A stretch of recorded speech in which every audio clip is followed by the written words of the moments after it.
நம்ம பிரெயினோட டிஷ்யூவை லேப்ல எடுத்து ஸ்டெம் கல்ச்சர் வழியா ஒரு ஆர்டிஃபிஷியல் பிரெயினையே உருவாக்குறாங்க. இந்த ஆர்டிஃபிஷியல் பிரெயினுக்கு அவங்க வச்சிருக்க பேர் ஆர்கனாய்டு பிரெயின்ஸ் அப்படின்னு சொல்றாங்க. இந்த ஆர்கனாய்டு பிரெயின் நம்ம நார்மல் ஹியூமன் பிரெயின்ஸ் என்னெல்லாம் ஒர்க்கை பார்க்குமோ அது எல்லாத்தையுமே பார்க்கும் அப்படின்னு சொல்றாங்க. நெக்ஸ்ட் இந்த ஆர்கனாய்டு பிரெயின்ஸுக்கு ஆர்டிஃபிஷியலா இன்டெலிஜென்ஸை ஃபீட் பண்றதுக்காக அந்த பிரெயின்ல 2 எலக்ட்ரோட்ஸ் வைக்கிறாங்க.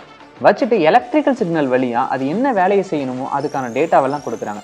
இந்த நார்மல் ஏஐல ஒரு வேலையை செய்ய வைக்கிறதுக்கு நம்ம எக்கச்சக்கமான டேட்டாஸை ஃபீட் பண்ணுவோம். நிறைய டெக்ஸ்ட், நிறைய இமேஜ், வீடியோ அந்த மாதிரியும் இல்லாம அது என்ன பண்ணணுமோ அதுக்கான டேட்டாவை மட்டும் ஜஸ்ட் கொடுத்தா போதும் அப்படின்னு சொல்றாங்க. இப்போ உதாரணத்துக்கு அது ஒரு கேம் விளையாடணும் அப்படின்னா அந்த கேமோட ரூல்ஸை மட்டும் ஜஸ்ட் சொல்லி கொடுத்தா போதும். அதாவது ஒரு ஹியூமனுக்கு நம்ம எப்படி சொல்லி கொடுப்போமோ அதே மாதிரி அதுக்கு ஜஸ்ட் அதோட ரூல்ஸை மட்டும் சொல்லி கொடுத்தா போதும் அப்படின்னு சொல்றாங்க. அப்படி சொல்லி கொடுத்துட்டாலே அது அந்த கேமை விளையாடுறதுக்கு ரெடி ஆயிடுது. ஸோ இதை எக்ஸ்பெரிமெண்ட் பண்ணி பார்க்கறதுக்காக ஃபர்ஸ்ட் இந்த பாங் அப்படின்னு சொல்லிட்டு ஒரு கேம் இருக்கும்ல, அதாவது சின்ன வயசுல வந்து இந்த டென்னிஸ் மாதிரியே இருக்கும். ஆனால் டென்னிஸ் கிடையாது. ஒரு பால் வந்து அந்த பக்கம் இந்த பக்கம் மூவ் ஆகும். ஸோ இந்த பக்கம் ஒரு பிளேயர் விளையாடுவாங்க, அந்த பக்கம் ஒரு பிளேயர் விளையாடுவாங்க. இந்த பாங் கேமோட ரூல்ஸை அந்த ஆர்கனாய்டு பிரெயினுக்கு சொல்லி கொடுக்குறாங்க.